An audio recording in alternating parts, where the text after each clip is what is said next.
डाकग्राम फुलबारी क्षेत्रमा रहनुभएका सम्पूर्ण मेरो दाजुभाइ दिदीबहिनी सबैलाई नयाँ सालको मङ्गलमय शुभकामना टक्राउन चाहन्छु।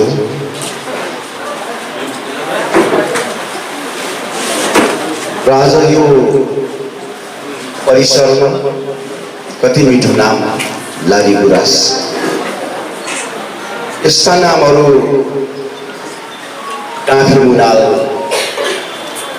लाली गुराँस भन्ने शब्दहरू अब हराउँदै गएका छन्। यस्तै चिजहरूले चाहिँ हामीलाई स्मरण गराउँछ।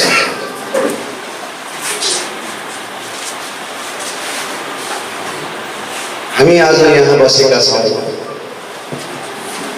एउटै अनुहार भएका व्यक्ति, एउटै भाषा बोल्ने,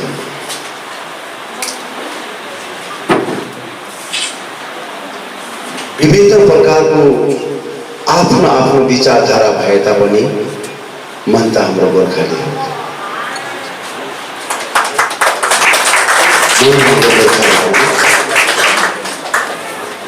अलिक दुःख लागेको कुरा चाहिँ के भयो भने मेरो नानीहरूको नृत्य हेर्नु पाइन्छ। नृत्य गर्ने हो कि होइन, तर ड्रेसहरू लाउँदा चाहिँ कतै नाच्छ कि जस्तो लाग्दै थियो।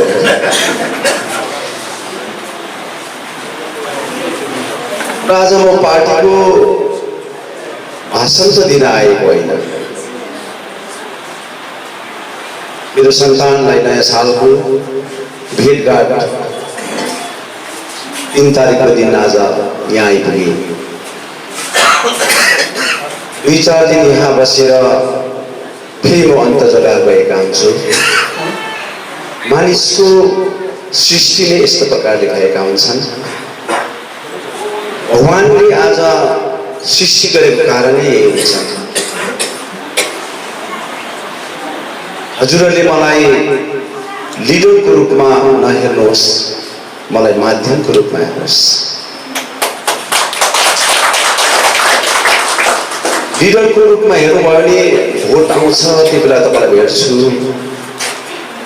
जिन्दाबाद मुर्दाबाद भनेका हुन्छन्, अनि खदामाला हुन्छन्। जब इलेक्सनको राजा प्रणाली सकेका हुन्छन्, त्यहाँबाट तपाईँहरू बिस्तारी बिस्तारी बिर्सिएका हुन्छन्। र माध्यमको रूपमा तपाईँले हेर्नुभयो भने जहिले पनि भेट्नुहुन्छ मलाई, जहिले पनि पाउनुहुन्छ। जहाँ रहे तापनि, जहाँ बसे तापनि हजुरको माया र ममतामा आज हर पल हर क्षण बसेको हुन्छु जस्तो अनुभव लाग्छ मलाई। राजनीति गर्ने व्यक्तिहरूले मलाई कुन कुन रूपमा हेर्नुहुन्छ होला, तर म एउटा सामाजिक दृष्टिकोणमा आज बाँचेका छु। 86 देखिको जाति र अस्मिताको निम्ति लडाईँ गरेको हो। म सँगसँगै मेरो आफ्नो दाजुलाई पनि आज मैले समर्पित गरेका थिएँ, अनि दाजु पनि त्यो 86 को आन्दोलनमा 2-3 टुक्रा भएर मेरै आँखाको अगाडि लगिदिएका थिए। यस्ता दिन प्रथाहरू मैले भोगेका चिजहरू छन्। अनि आज यहाँ आइपुग्दाखेरि मानिसले त्यो 21 तारिकदेखिको यता चाहिँ अर्कै प्रकारले पनि कतिजना सङ्कुचित विचारमा पनि हेर्न चाहन्छन्। तर तपाईँले कतै पनि त्यो विचारधारामा नलिनुहोस् ला, तपाईँहरूलाई म रिक्वेस्ट गर्न चाहन्छु। मैले आजसम्म स्वाभिमान बेचेर राजनीति गरेका छुइनँ, इमान बेचेर राजनीति गरेको छु। स्वाभिमानलाई शिरमा राखेर काम गरेका हुन्छु। 2021 मा बङ्गालका शासन प्रणाली चलाउने मिस ममता ब्यानर्जीको पार्टीसँग एलायन्स भएका छौँ हामी। अनि एलायन्स भएर काम गर्ने एउटा सोचेका छौँ। अनि यो सोच्नुपर्ने बाध्यता भयो।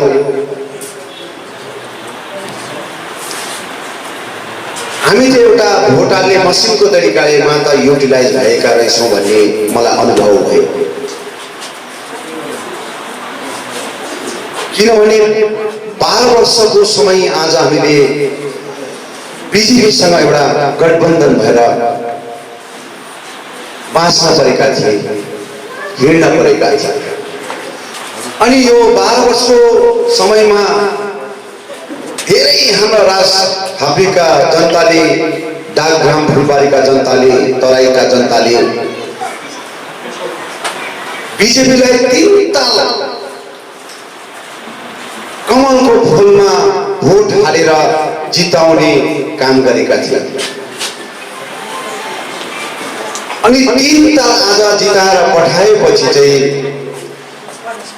एउटा इच्छा आकांक्षा हुन्छ, प्रतीक्षा हुन्छ कुनै पनि चिजको। जस्तै आज यो हल तपाईहरु बसिरहनु भएको छ, म पनि बसिरहेको भएको छु। यो हल स्थापित गर्दाखेरि मेरो के कन्ट्रिब्युसन छ? यो चाहिँ बहुत प्रकारले सोच्न पर्छ र त्यो आधारमा हामीले आउने दिनमा कर्म गर्नु पर्यो।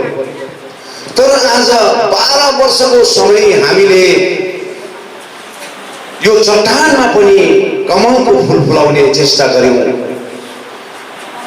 बंगालमा एउटा पनि कमलको फूल फुल्न सकेका थिएनन्। यो गोर्खा जातिले कमलको फूल फुलाउने चेष्टा गरेर फुलाइदिए। अनि आज एउटा कमलको फूलले 18 वटा बनाए। अनि एउटादेखि 18 वटा बनाउँदाखेरि पनि यो जातिलाई बिजेपीको तर्फबाट कुनै प्रकारको सही प्रकारले काम गर्ने एउटा माध्यम राखिदिएन। अब कसरी चाहिँ अब यत्रो समय दिन काटेर विस्थापित जीवन भनेको कस्तो हुन्छ त? विस्थापित जीवन मानिस एक दिन घर छोड्दाखेरि घरको परिवारले कति डरलाग्दो खोज्छन्, छोड्छन्। तर हामी त आज 1045 दिन घर छोडेर बाहिर बस्यौं। कसको लागि? मेरो व्यक्तिगत स्वार्थको लागि। मैले गोजी भर्नका लागि राजनीति गरेको हो। मेरो जीएसले आज उसको घर परिवारको धन सम्पत्ति जुटाउनलाई गरेका हो। कति कठिनाइ परे हामीलाई, कति पीर मागा। तर हामीले कहिले पनि आफ्नो स्वाभिमान नबिचिकन, जातिलाई हामीले नबिचिकन राजनीति गर्ने प्रयास गर्यौं।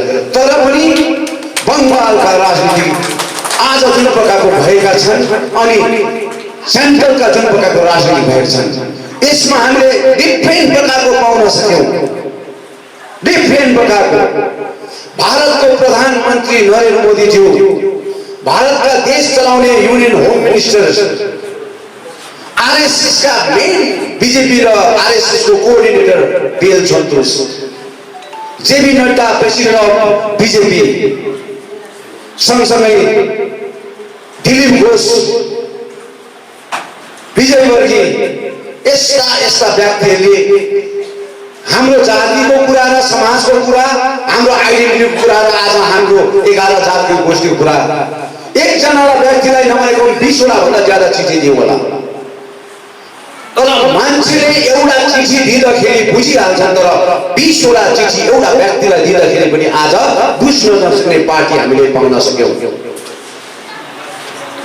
र अब चाहिँ हामीले पोलिटिकल सिनारी चाहिँ चेन्ज गर्न पर्छ, किनभने यिनीहरूले बुझ्दैन रहेछ हाम्रो प्रथा। हामीले भोट मात्र हाल्यौं, तर केही पनि पाउन सकेन। आज हेर्नुहोस्, देहरादूनको सैनिक स्कुल भर्तीको विषयहरूमा, गोर्खा आज रेजिमेन्टको विषयहरूमा बिजेपीले आज कस्तो कदम उठाउँदैछन्? के हेर्दैछन्? आज भारतको कुनै पनि प्रान्तमा आज देशको लागि कुनै प्रान्तले आज कुनै देशले चढाउ गर्छ भने गोर्खा जाति पहिला उत्रेर आफ्नो खुकुरीको प्रणाम दिएको हुन्छन्, देशलाई बचाएका हुन्छन्, संघर्ष गरेका हुन्छन्। तर त्यो जातिलाई आज कुन स्तरमा राखेका छन् बिजेपी सरकारले? आज आर्मीसम्म आज जसरी 11 टिआर, 1 टिआर आज 9 टिआर आज 8 टिआर यसरी आफ्नो एउटा प्रावधानलाई राखेर आज सेटअप गरेका थिए। तर अब उपरान्त भारत देशमा यो गोर्खा जातिको गोर्खा रिजिममा पनि आज अन्य जातिहरूलाई आज लिप्त गराएर गोर्खा जातिलाई कटौती गर्ने काम गरिरहेका छन्। कसले गर्दैछ? भारत चलाउने व्यक्ति नरेन्द्र मोदीको सरकारले गराउँदैछ, अमित शाहको सरकारले गराउँदैछ। हामी चुप्प लागेर बसेका छौँ। अब हाम्रा भूतपूर्व सैनिकहरू आज अर्ध सैनिकहरू आज चुप्प लागेर बसेका छन्। अब भोलिको दिनमा हाम्रो पहाड तराई डोजबाट अनि भारतको विभिन्न प्रान्तबाट हाम्रो गोर्खा जातिलाई भर्ती हुनु पनि गाह्रो पर्ने अवस्था भएका छन्। यस्तो प्रकारको नीति बनाएर आज भारत देश चलाउने व्यक्तिले आज हामीमाथि आज अन्याय र अत्याचार गर्दैछन्, शोषण र दमन गर्दैछन्। यो पार्टीमाथि कसरी चाहिँ हामीले भरोसा गर्ने? कसरी चाहिँ भरोसा गर्ने भन्नुहोस् त? 11,000 गोष्ठी आज 7 वर्षको अन्तराल भइसक्यो। भारतको प्रधानमन्त्रीले आज घोषणा गरेका चिजो तपाईहरुलाई अगाडि राखेर घोषणा गरेको हो। तपाईहरुलाई अगाडि राखेर घोषणा गरेको 11,000 गोष्ठी आज सिलगढीको प्राङ्गणमा अनि बिरपाडाको प्राङ्गणमा फल्ना फल्ना फल्ना फल्ना जातिलाई चाहिँ हामी अब ट्राइबल घोषणा गर्छौँ। अनि यो ट्राइबल होता भोलिदेखिको चाहिँ अब मेरो सरकारले काम गरेका हुन्छन् भन्ने विषय राखेका थिए। तर आज 7 वर्ष पुग्दाखेरिमा आज नरेन्द्र मोदीको घोषणा आज पुरा हुन सकेनन्, अमित शाहको घोषणा आज पुरा हुन सकेका छैनन्। के हो यो? अनि यहाँ आज एमपी गराउँछन्, जसलाई मैले सृष्टि गरेँ, जसलाई मैले सृष्टि गरेँ त्यही यहाँ आएर गराउँदैछन् कि हुन्छ 11,000 गोष्ठी हुन्छ। यो इलेक्सनभन्दा 11,000 इलेक्सनभन्दा अगाडि 3 ताल एमपी दिने मान्छेलाई आज सेबटाइज गरेर अन्धाभक्त हो। हामी अन्धाभक्त बिजेपी हो, बिजेपीसँग अन्धाभक्त भएर आज काम गर्यौँ, त्यसको फाइदा लिए बिजेपीले। तर आजसम्म एउटा काँटी दिन सकेनन्, एउटा सियो धरी दिन सकेनन्। अब चाहिँ फेरि इलेक्सनको अगाडि गर्छ भनेर आज घुम्दैछन् एमपीहरू। तर भाइ तिमीलाई बनाउने हो, तिमीलाई सृष्टि गर्ने हो। जुन आमाले छोरा र छोरीलाई जन्म दिन्छ, त्यो जन्म दिएपछि त्यो आमाको कर्तव्य र त्यो आमाको विषय रहन्छ त्यो नानीलाई आज उसको नामकरण गर्नलाई, उसको नौरान गर्नलाई आज उसको दायित्व रहन्छ। जुन आमाले जन्म दियो त्यो आमालाई लात हिर्काएर पर सारेर चाहिँ नामकरण गर्नु अगाडि आउँछ भने चाहिँ यो गोर्खे सन्तानले कहिले पनि माफ गरेका हुँदैन। यस्तो प्रकारको राजनीति भारतीय जनता पार्टीले आज गर्दाखेरि चाहिँ हामीले होइन, अब 12 वर्षको समय त यिनीहरूलाई दियौँ। कम से कम हामीले यो पालि चाहिँ 2021 मा चाहिँ एकताल चाहिँ अब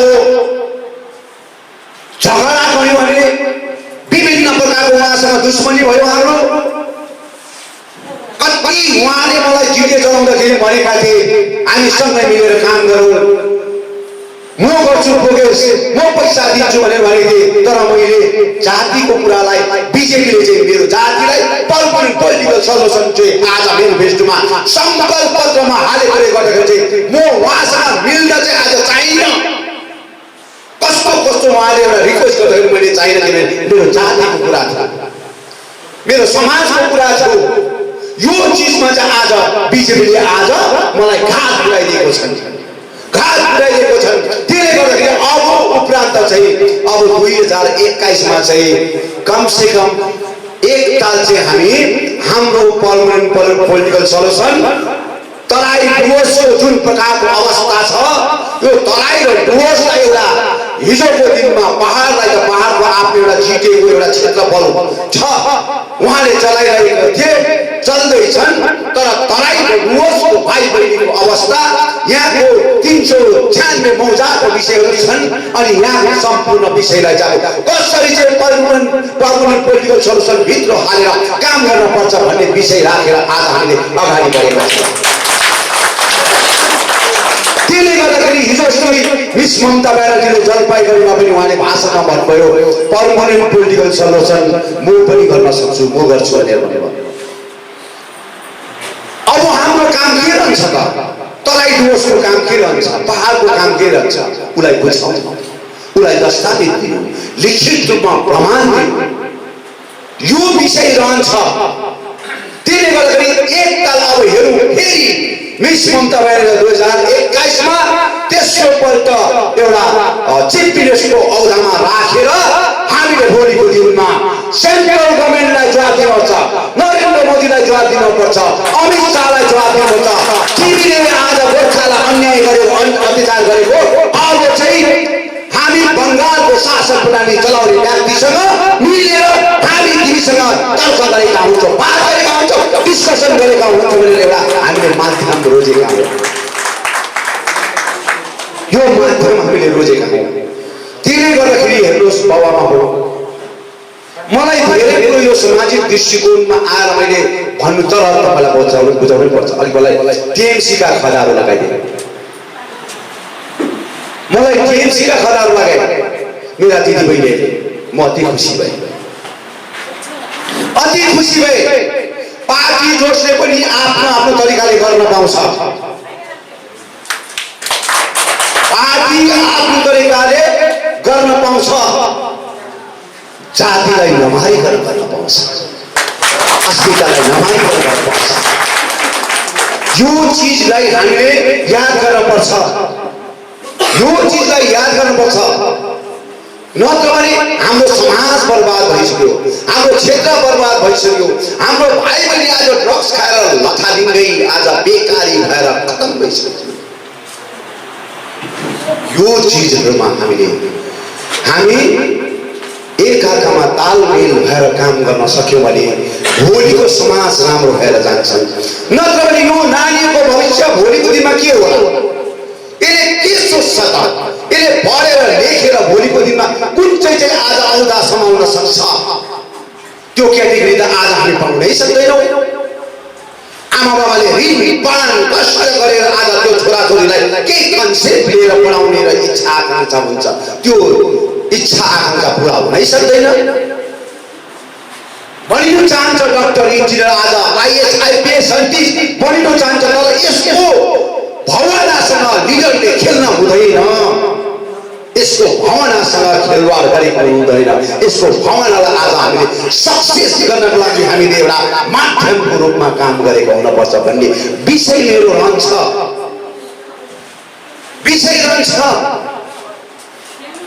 त्यसले गर्दा हेर्नुहोस्, हिजोको दिनमा जिटे चलाउँदाखेरि पनि यो तराईको प्रत्येक गाउँहरूमा, समाजहरूमा मैले नगरेको काम छैन,